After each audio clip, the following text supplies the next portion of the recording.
My name is Mark Allen Galloy and today I'm going to cook ginisang repolyo. And without further ado, let's cook.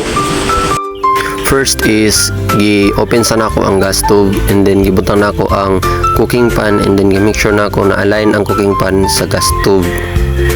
And then next is gibutang na ako ang cooking oil. Small amount of cooking oil lang dito sa cooking pan. And then ako siyang gipainit and then while gipainit na ako ang cooking oil is ako ang gi-spread siya into the cooking pan. And then next, while init na ang oil, then ako na ang gibutang ang bawang. Then ako siyang gi-saute. Then gihulat na ako na mag golden brown na ang bawang.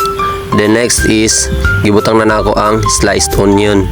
Then same sa bawang, isutay lang gihapon nimo siya into the cooking pan. Then hulaton nimo siya na ma-mix or mag-golden brown na sila parehas. Then next is magbutang ta og small amount of onion leeks.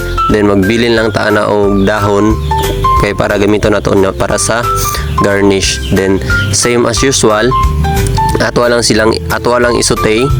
Then next is ibutang na nato ang small amount of meat sa cooking pan and then ato siyang okayon kay para ma-make sure nga maluto gid siya.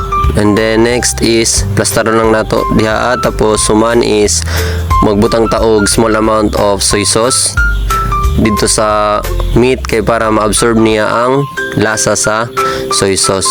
Next is ato gyapon siyang isutay. And then same as usual, pagkahuman og saute is pag ma-make sure na naluto na ang meat is ibutang na nato ang repolyo. Then ato siyang i-saute nato siya, itos-tos lang nato siya and then magbutang tag small amount of salt. Then atong idungag tong nabilin nga soy sauce. The next is okay nato siya. Then human is ato siyang tilawan if okay na ba ang timplada.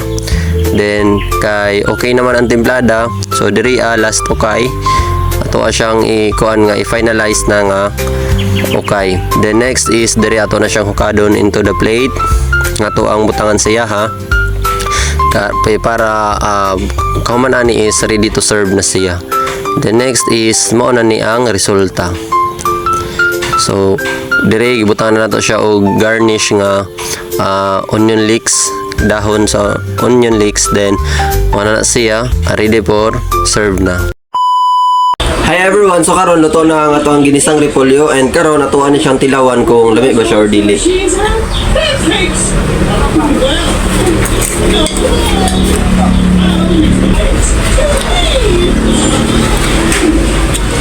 So lami siya and dali ra pud siya lutuon and at the same time healthy pud siya sa lawas. Maong try na pud ninyo nga magluto aning ginisang repolyo. Mo lang to, salamat.